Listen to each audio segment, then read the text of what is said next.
All right, we're going to go back to our guest line right now.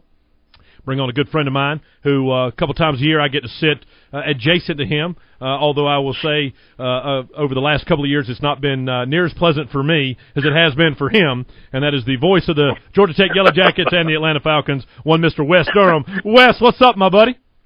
I'll tell you what, when they let an offensive lineman run a show, you know we have reached some depths. Yeah, that's exactly right. Hey, listen, you know what? I mean, there's been some landmark moments in our history, you know, and this is one of them. How are you doing? No, it's good. I'm good. It's nice to be on with you guys. I hope your summer's going well. Happy off-season to everybody. You got it, man, and right back at you. I know that there's very little off-season for you, but I will start with this. The off-season has given us a little bit of a jewel here, in my opinion. I gave my opinion the first hour, and I'll ask yours with the rulings that came down yesterday that the 4-team playoff is now underway, and we have it, and could be the catalyst for things to come. Your thoughts as you've seen college football for the last 233 years that you've been calling games. Well, you know, I think they got it right. I mean, we had to have some things happen from 1998 when the BCS was created by Roy Kramer, essentially. We had to have some evolution. And really, and I joke around about this every once in a while, but you go back and look at just history itself. 14 years is not that big a jump when we start looking at history like American history or world history. Right. 14 years, you know, we've had wars last less or last longer in some cases, I guess. But at the same time, we had to evolve to this, and we finally got a set of circumstances for it to evolve to get something, at least I think, packaged in the near future that will be more fan-friendly. I think there's some things they could continue to do, Will, to be honest with you. I don't see it getting much bigger than 8 down the road, and I think it won't get 8 anytime soon. Once they go to 4, I think it'll be 4 for probably a decade, and then we got a chance for it maybe to get to 8 after 10 years or so. But the reality of it is this. We needed this to happen because fans were confused, they were frustrated, they were outraged, and quite frankly, the presidents were tired of hearing about it. And that's why this oversight committee yesterday was so quick to make their ruling and understand. We've got a few bridges to cross. We've still got to get the systematics and the analytics worked out on how they'll determine these 4. And if there's a computer component or a mathematical component, what will it be? And then who's going to be on this committee? This committee is going to be as scrutinized a group as anybody we've ever seen it in major college athletics when we get to the fall of 2014. Who's on it? What's their agenda? What's their history?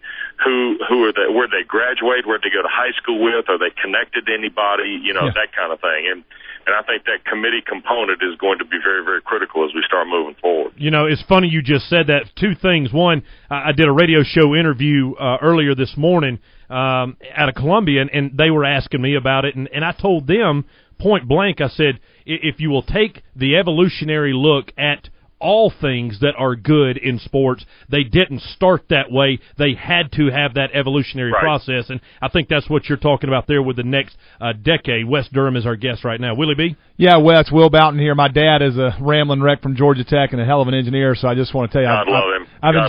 I've enjoyed listening to you call games over the years, but I want to ask you this. You're in the heart of SEC country being down in Atlanta, okay? So Sure. Are you worried, or are you hearing SEC people worry, well, maybe this committee you're talking about is not going to allow 2 SEC teams to get in? Well, I think we've got to get back to how it's measured, and let me just give you the basketball analogy, Will, because that's the easiest one we can work with today. Okay, the men's basketball committee is about a group of anywhere from 14 to 18, depending on the year. It could be as high as 20. I think in the last decade or so they had 20 members. But typically it's anywhere from 14 to 18 different guys, and they use the RPI as a measuring variable to the way they set the tournament field, right? Right. That's what I mean about this committee. This committee will use some sort of measurable mathematical equation, analytical equation, systematic something. Whether it's a combination of an RPI, whether it's a combination of let's say the Massey index that is currently used in the BCS, they're going to use some mathematical variable to help guide them along the way. We have to be able to separate how a team does Now, if I'm an SEC guy, I've had two teams in the BCS on a regular basis, it seems like, since its inception. I had two teams play for the national championship last year.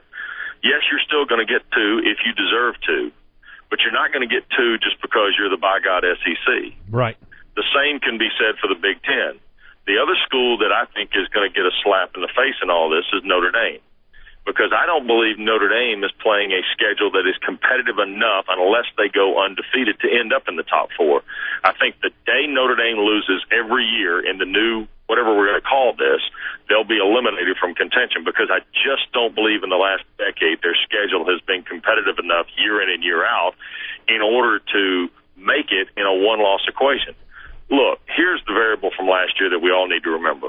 If we'd have had this committee last year and we'd have taken the landscape that we now know is coming in 2014 and used it last year, we would have had Alabama, LSU, Oklahoma State, Oregon. And that would have been fine, and everybody would have been happy, and we would have seen what happened. Now, do I think Alabama or LSU would have won the national title? Yes.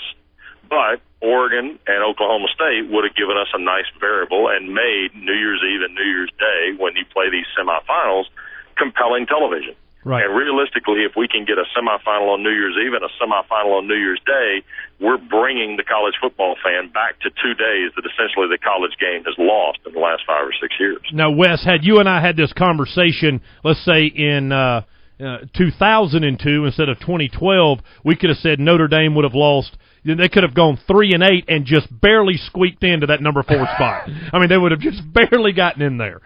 So, you know. Well, to be honest with you, I think Notre Dame has lost more, and this is not an anti-Notre Dame thing. Just look at the numbers. Right. I think Notre Dame has lost more juice and more power as a football independent. This is, as I joke around sometimes when I do my show with Tony, this is not your father's Notre Dame anymore. That's okay? right. That's right. You can't get by playing Southern Cal, Michigan, Michigan State, and somebody else, and Navy and Air Force, and say, okay, we won 9 games, we deserve to be in the BCS. No, you don't. Yeah. No, you don't. Yeah.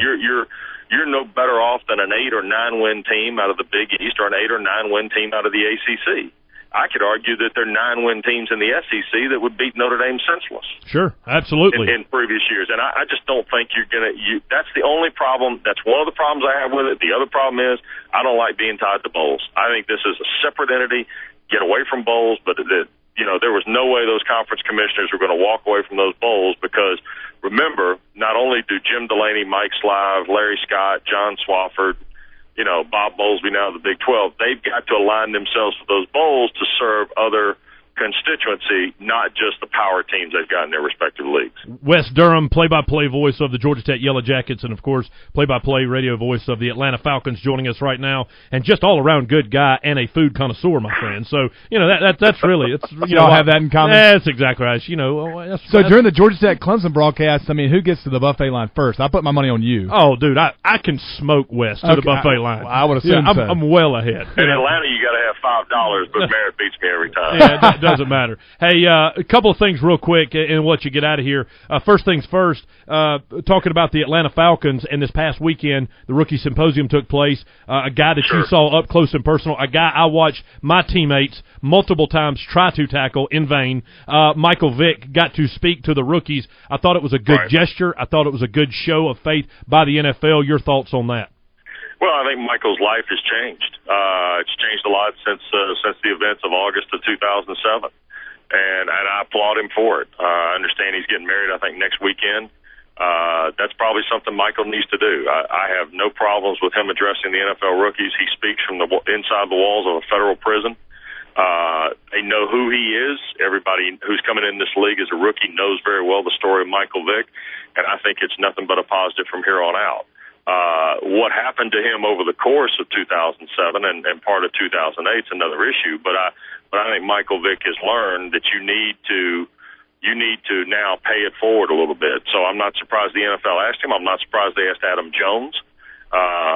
If you saw any clips of what Herm Edwards told them last year, those guys don't know Herm Edwards. They know Michael Vick and they know Pac-Man Jones, and I thought it was a smart play on the league's behalf. I thought it was a great idea, and I think it shows maturity on those guys' part to also step up there and take their lumps. Hey, Wes, we got a bunch of other questions. I want to ask you about Georgia Tech. I want to ask you about the Falcons. We'll bring you back on as we get closer to the season and ask you about that. And tell my boy John Sisk who just got named Director of Player Development down there. It's one of my old strength coaches. So tell old Cisco to get it done down there.